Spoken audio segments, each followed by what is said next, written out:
Alice Campanini. Gdje je nestala šuma? Kad se Filip tog jutra probudio, odmah je shvatio da nešto nije u redu. Ili, bolje rečeno, da nešto nedostaje. Ali što? Zapitao se Ježić, osvrnuvši se. Sve oko njega bilo je bijelo. Više nije bilo žutog lišća, ni narančastog, pa čak ni onog crvenog. Nije se više osjećao miris trave, niti je u zraku odjekivao cvrkot ptica. Šuma je nestala. Možda se igra skrivača, pomislio je Filip i, sretan što dan može započeti novom igrom, odlučio poći i potražiti je. Ali ne prije nego što je izbrojao do 10, jer takva su pravila igre. Pogledao je ovamo, pogledao je onamo, pogledao je gore, pogledao je dolje. Ali šuma se baš dobro sakrila. Pozornost su mu privukli tragovi šapa. Ne sjećam se da sam ovuda već prošao, zamislio se Filip i zaključio da su to zasigurno tragovi drveća. Slijedio ih je na vršcima prstiju, spreman iznenaditi šumu, ali stope su iznenada nestale pod kamenom. Filip se znatiželjan nagnuo kako bi bolje promotrio, ali otkotrljao se ravno u jazbinu obitelji zečeva. Svi su bili strašno zaposleni. Neki su skupljali bobice i korijenje na hrpu. Neki izdavali naredbe, neki brojali mališane. Filipu je odmah laknulo. Zečevi nisu nestali.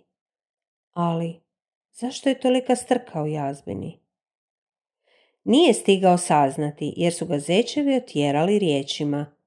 Previše smo zauzeti, spremamo se za zimski san. Filip se ponovo našao usred bjeline s novim pitanjem na umu. Kakav je to zimski san? U blizini nije bilo nikog tko bi mu odgovorio, pa je krenuo u potragu za šumom.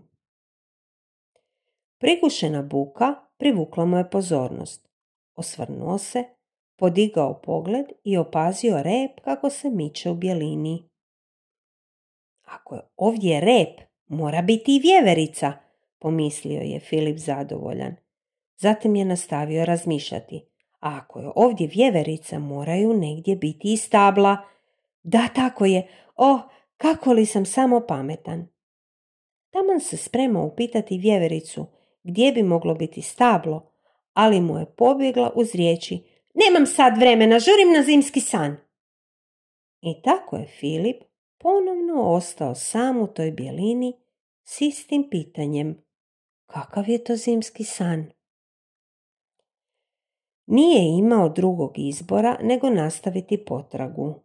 Hodao je Filip, hodao i poskliznuo se na prozirnoj i hladnoj površini. U pomoć! I puteljak je nestao! Dok je tako klizio i klizio, sudario se s toplim krznom rakuna, koji je prao njušku i šapice. Spremam se na zimski san, objasnio je Filipu i pobjegao, ostavivši ježa s istim pitanjem. Pa dobro, što je to taj zimski san? Filip je bio toliko zaokupljen razmišljanjem da gotovo nije ni primijetio kako je proklizavanjem razgrnuo snijeg. Pred očima su mu se ukazale breze. Evo njegove šume! Nije nestala, samo je promijenila svoje ruho. Više nije nosila šareno jesensko lišće, već otmijenije pahuljaste plahte.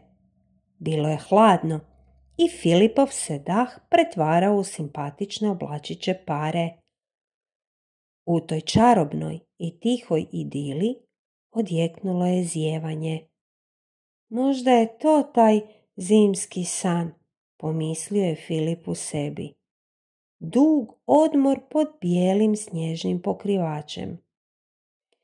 Filip je bio pomalo nesmotren i zaboravio se pripremiti za zimu.